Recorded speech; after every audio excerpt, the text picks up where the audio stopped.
Hello friends, अपन पढ़ेंगे आज 1 degree amine, 2 degree amine, 3 degree amine और 1 डिग्री कार्बन, 2 डिग्री कार्बन। उनमें अंतर समझेंगे अपन। मतलब मोस्ट ऑफ दिस स्टूडेंट को ऐसा ही पता नहीं है कि 1 डिग्री अमाइन होता क्या है, 2 डिग्री क्या क्या होता है, 3 डिग्री क्या होता है और 1 डिग्री कार्बोकेटाइन मतलब 1 डिग्री कार्बन क्या होता है। तो आज डिफरेंस समझेंगे।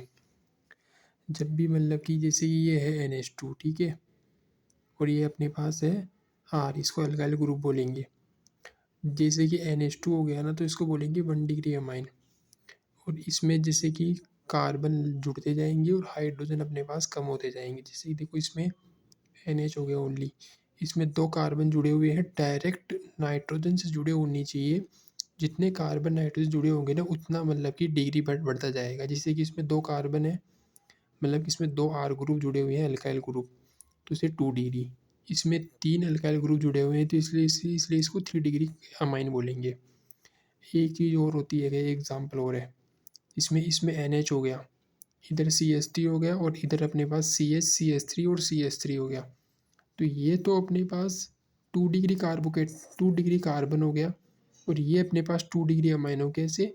मैंने भी क्या बोला था, जितने मतलब कि कार्बन डायरेक्ट जुड़े होंगे हाइड्रोजन से, इससे नाइट्रोजन से, तो उतना ही अपने पास हम अमाइन होगा। तो इसमें नाइट्रोजन से अपने पास एक और एक 2 कार्बन डायरेक्ट जुड़े हुए हैं, तो अपने पास ये 2 डिग्री अमाइन होता है। उसी प्रकार अपन एक एग्जांपल और पढ़ते हैं। जैसे कि मतलब कि ये CH4 होता है, इसे मेथेन बोलते हैं। तो इसमें इसे बोलते हैं 0 डिग्री कार्बन। कैसे? इस कार्बन से और दूसरा कार्बन नहीं जुड़ा हुआ है। हाइड्रोजन जुड़ने से कोई डिग्री नहीं बता सकता है, क्योंकि हाइड्रोजन का जुड़ना कोई डिग्री नहीं शो करता है। इसमें कार्बन जुड़ेगा ना, तो ही डिग्री शो करेगा। तो इसमें अदर और कोई दूसरा कार्बन नहीं जुड़ा हुआ है, इसलिए इसे 0 डिग्री कार्बन बोलेंगे। ठीक है, जैसे कि ये कार्बन है, ये वाला, जैसे कि ये वाला कार्बन है। अब ये कार्बन दूसरे कार्बन से जुड़ा हुआ है, तो इसलिए इसे दूसरे कार्बन से कितने कार्बन जुड़ा हुआ है, तो ये एक कार्बन से जुड़ा हुआ है, तो इसे 1 डिग्री कार्बन बोलेंगे। ठीक है, अब ये कार्बन है, जैसे कि ये वाला, ये कार्बन 2 कार्बन से जुड़ा हुआ है डायरेक्ट, तो इसे 2 डिग्री कार्बन बोलेंगे। ठीक है, और ये जैसे ये कार्बन है, ये डायरेक्ट 3 कार्बन से जुड़ा हुआ है, तो इसे 3 डिग्री कार्बन बोलेंगे। ठीक है, जैसे कि उसी प्रकार अपन एक एग्जाम्पल समझे अपन। अब कार्बन तो पता चल गया, मतलब 1 डिग्री, 2 डिग्री, 3 डिग्री कार्बन पता चल गया है अपन को, पर एग्जाम्पल में कैसे फाइंड करें, क्योंकि क्वेश्चन आता ही है इसमें।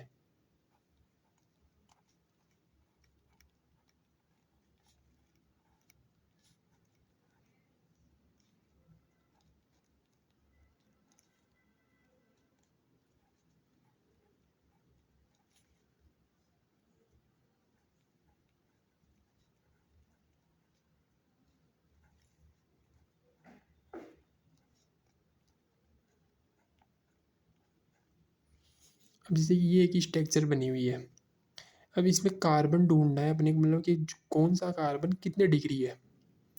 जैसे कि ये कार्बन है, ये अपने पास 1 डिग्री है, डायरेक्ट ये एक कार्बन जुड़ा हुआ है।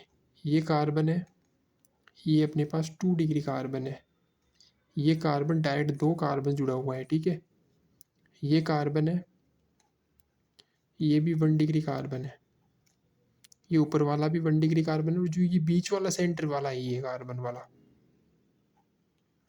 ये अपने पास 4 डिग्री कार्बन वाला है। ये कार्बन डायरेक्ट 4 कार्बन से जुड़ा हुआ है। उसी प्रकार ये 2 डिग्री, ये 3 डिग्री कार्बन है, ये 1 डिग्री, ये भी 1 डिग्री कार्बन है। ठीक है, अब मैं एक चीज़ और बताऊंगा आपको।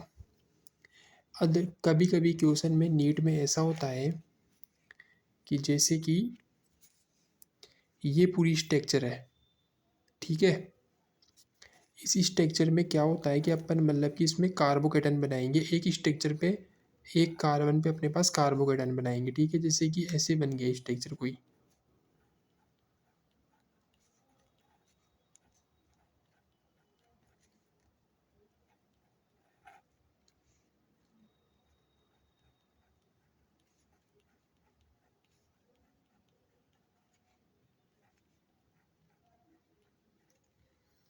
जैसे कि ये कोई अपने पास स्ट्रक्चर बन गई और इसमें इस कार्बन पर एक मतलब कि पॉजिटिव बन गया, इसको बोलते हैं कार्बोकैटाइन।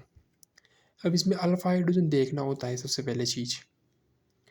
तो जैसे कि इसमें अल्फा हाइड्रोजन हो गया अपने पास, कौन सा अल्फा हाइड्रोजन हम देख सकते हैं अपन, ये मतलब कि कार्बोकैटाइन हो गया। इसके जस्ट पास वाले कार्बन को अल्फा कार्बन बोलेंगे, फिर ये बीटा कार्बन हो गए और ये दोनों गामा कार्बन हो गए, ठीक है। तो अल्फा कार्बन पर जितने हाइड्रोजन होंगे ना, उससे ही अपने पास अल्फा हाइड्रोजन बोलेंगे, ठीक है। तो अल्फा हाइड्रोजन गिनो। सबसे पहले अल्फा कार्बन कितने हैं अपने पास, एक, ये भी पास वाला है जस्ट पास में, दो, और ये तीसरा, तीन। अल्फा कार्बन अपने पास तीन हो गए, ठीक है। अब अल्फा हाइड्रोजन गिनेंगे अपन। अब दो, तीन, पाँच, छः, एक, सात। अपने पास सात अल्फा हाइड्रोजन प्रेजेंट है इसी स्ट्रक्चर में। उसी प्रकार अपन इस कार्बोकैटाइन को इधर भी बना सकते हैं अपन, इधर भी बना सकते हैं और इधर भी बना सकते हैं और इधर भी। उस हिसाब से आप इसके सबके डिफरेंट डिफरेंट अल्फा हाइड्रोजन होंगे, ठीक है। ये अपने को देखना आना चाहिए क्योंकि ये सबसे इम्पोर्टेंट होगा अपने पास SN1 रिएक्शन में। जहाँ पर SN1 रिएक्शन होती है ना, उसमें इनकी स्टेबिलिटी चेक करना होता है, तो उसमें काम आएंगे अल्फा हाइड्रोजन अपने पास। उसमें जो अपने पास आता है एक सेजेफ रूल, एक सेजेफ रूल होता है, उसमें अपन इसको देखते हैं। तो उस रूल में अपने को ये कार्बोकैटाइन देखना आना चाहिए। 1 डिग्री है, 2 डिग्री, 3 डिग्री है। Thank you.